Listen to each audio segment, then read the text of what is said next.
विधान परिषदेची निवडणूक 9 जागांच्यासाठी आणि 1 अतिरिक्त जागा यासाठी आज फॉर्म भरण्याचा शेवटचा दिवस होता।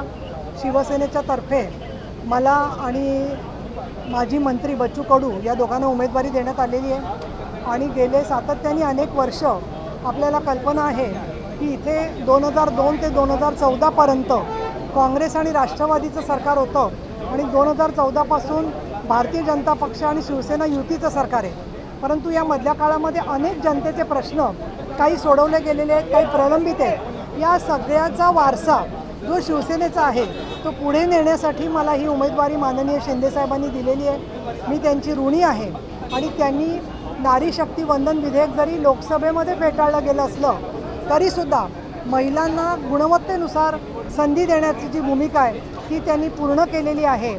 त्यामुळे शिवसेना प्रमुख बाळासाहेब ठाकरे यांचा वारसा, धर्मवीर आनंदजी दिघे यांचा वारसा माननीय एकनाथजी शिंदे यांनी पुढे नेलेला आहे आणि आमच्यासारख्या सर्वसामान्य मध्यमवर्गीय परिस्थितीतून असणाऱ्या उमेदवारांना त्यांनी उमेदवारी दिलेली आहे आणि सर्वच पक्षांच्या भूमिका आज स्पष्ट झालेल्या आहेत। त्यामुळे ही निवडणूक बहुतेक बिनविरोध होईल असं वाटतं, जेणेकरून काम करणं सोपं होऊ शकेल आणि पुढच्या काळामध्ये सगळ्यांना सहकार्य देऊन जे जे प्रलंबित प्रश्न आहेत त्याला चालना देण्यासाठी म्हणून माझं काम राहील। हिंदी में जानना चाहेंगे, आपको फिर एक बार जिम्मेदारी सौंपी गई है, क्या कहेंगे इस पर, कैसा लग रहा है आपको? समारोपाच्या भाषणावेळी तुमचं आक्रमकपणा जो पाहायला मिळाला होता त्याचं फळ आहे का हे? समारोपाच्या वेळेला मी भाषणात जे बोलले ते कायमच मी माझ्या अंतःकरणापासून आणि हृदयापासून बोलते, ती माझी व्यथा। खरं तर मी 24 वर्षांचा ज्या अनुभव आहे तो सांगण्यासारखा तासनतास गेले तरी पूर्ण होणार नाही, पण मी एका वर्षाला 1 मिनिट असं करून 24 मिनिटाचं भाषण केलं होतं, ज्याच्यात मी सत्य काय ते मांडलेलं होतं आणि ते सत्य मांडल्याच्या बरोबरच आधीसुद्धा अनेक वेळेला माननीय शिंदे साहेबांनी, फडणवीस साहेबांनी माझे विचार ऐकलेले आहेत आणि त्याचबरोबर केवळ कोणावर टीका करायची म्हणून नाही, परंतु राजकारणामध्ये वेळ देणारा नेता असेल, कृतिशील नेता असेल, एकनाथ शिंदे साहेबांसारखा एक प्रखर हिंदुत्वाची भूमिका घेत असताना केंद्रामध्ये आणि राज्यामध्ये या ठिकाणी NDA आणि महायुती मजबूत होणारं सरकार असेल तर नक्कीच समाजाला न्याय मिळू शकतो। ही माझी जी भूमिका आहे त्या भूमिकेचा विचार पक्षाने केलेला आहे। काही लोक काही संदर्भात जे काय त्यांचं म्हणणं आहे ते सगळं म्हणणं साहेबांनी ऐकून घेतलेलं आहे आणि त्यामुळे माननीय शिंदे साहेबांची मी ऋणी आहे की त्यांनी मला कामाची संधी दिलेली आहे। मी त्यांचे आभार मानते। यापूर्वी अनेक वेळा तुमच्यावरती टीका होत होती उमेदवारीच्या संदर्भात। शेवटी आपण बघायला गेलं तर शेवटच्या क्षणाला नीलम गोरे यांच्या नावावरती एकमत होत आहे। मला असं वाटतं की ही सगळी माननीय शिंदे साहेब आणि आमची नेते मंडळी यांनी प्रत्येकाशी बोलल्यानंतर काय ती वस्तुस्थिती जाणलेली आहे। त्याचबरोबर कामाची सुद्धा फार मोठी गरज महाराष्ट्रामध्ये आहे, त्यामुळे ज्यांना ज्यांना काम करायचं आहे त्या प्रत्येकाला सन्मान, पद आणि चांगल्या प्रकारची संधी देण्याची पक्षाने जबाबदारीसाठी कालच बैठक घेतलेली आहे आणि मी सुद्धा त्या प्रत्येकाचं म्हणणं ऐकून घेऊन त्याच्यातलं जे काही मला त्यांना कामामध्ये मदत करता येईल ते त्या पुरुष वर्ग असेल, महिला असतील, सामाजिक न्यायाचे प्रश्न असतील, अगदी पत्रकार असतील, त्यांचे पण वेगवेगळे प्रश्न आहेत, त्या सगळ्याला कुठेतरी सरकारकडून चांगलं मदत व्हावी, पाठिंबा व्हावा ही माझी भूमिका असणार आहे। निवडणूक बिनविरोध होईल याची काही शक्यता आहे? आता ती 2 तारखेला स्क्रुटिनी आहे, त्यामुळे त्या दिवशी चित्र स्पष्ट होईल। पण 1 मे उद्या आहे, हा कामगार दिन आहे आणि संयुक्त महाराष्ट्राचा सुद्धा दिवस म्हणून आपण महाराष्ट्र दिन म्हणून सुद्धा साजरा करतो। हुतात्म्यांनी यासाठी बलिदान केलेलं आहे। अशा वेळेला विधान परिषदेची निवडणूक ही जर का बिनविरोध होत असेल तर ते महाराष्ट्रासाठी राजकीय परिपक्वतेचं जसं चिन्ह आहे, त्याचबरोबर ज्या लोकांना लढत करायची इच्छा नव्हती त्यांनीसुद्धा या संदर्भात माघारीची भूमिका घेतल्यामुळे हे घडलेलं आहे। तर मला त्याच्यावरती काही भाष्य करायचं नाही आहे, याच्याबद्दलचं उत्तर आपल्याला लवकरच मिळेल। जे लोक किंवा नेते तुमच्यावरती टीका करत होते त्यांच्याच पक्षामध्ये त्यांच्याच उमेदवारीसाठी शेवटच्या क्षणापर्यंत लढत पाहायला मिळाली।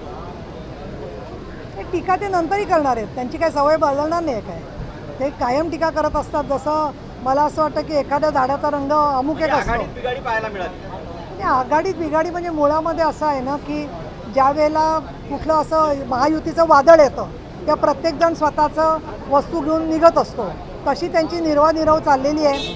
परंतु माझी त्यांना यासाठी शुभेच्छा आहे की प्रबळ विरोधी पक्ष असला पाहिजे, लोकशाहीतली भूमिका असते आणि त्यानुसार त्यांचं स्वतःचं त्यांना वाटतंय त्या पद्धतीने ते प्रयत्न करतायत.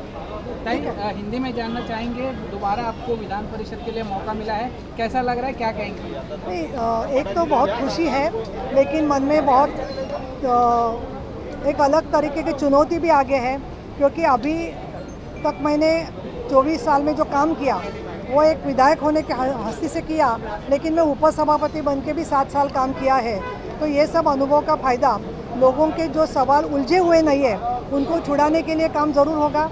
फिर मैं ये कहना चाहूँगी कि मोदी साहब सेंटर में जो काम कर रहे हैं और राज्य में फडणवीस साहब, शिंदे साहब और सुनेत्रा जी पवार जो काम कर रहे हैं उसमें कई महिलाओं के सवालों को अच्छी तरीके से काम करने की हमारी कोशिश चल रही है.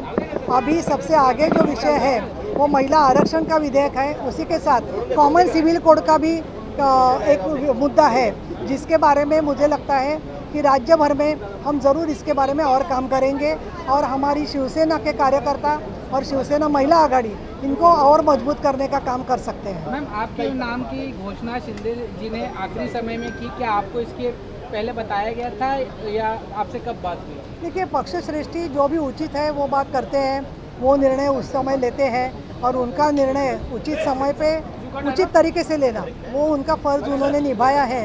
तो इसके बारे में जिस तरीके से हमने फॉर्म भरा, हमारी फॉर्मेलिटी पूरी की, तो इसके लिए तैयारी तो सबकी थी, सिर्फ नाम डालने का विषय था, तो वो शिंदे साहब ने आइन मौके पे बराबर कर दिया है. मैं उनकी बहुत बहुत शुक्रिया व्यक्त करूंगी और उनकी मैं ऋण में रहना पसंद करूंगी. मैम, आखिरी सवाल, क्या ये चुनाव अनोपोज होंगे, क्या लगता है आपको? नहीं, देखिए, इलेक्शन की एक प्रोसेस रहती है, विड्रॉल का डे है, स्क्रूटिनी का डे है.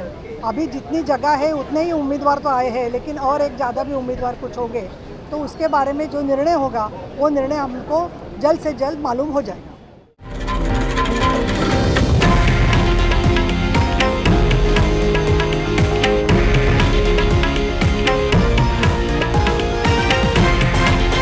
हे आहे देशातील नंबर 1 न्यूज नेटवर्क आणि आपण पाहत आहात TV9 मराठी, एकमेव.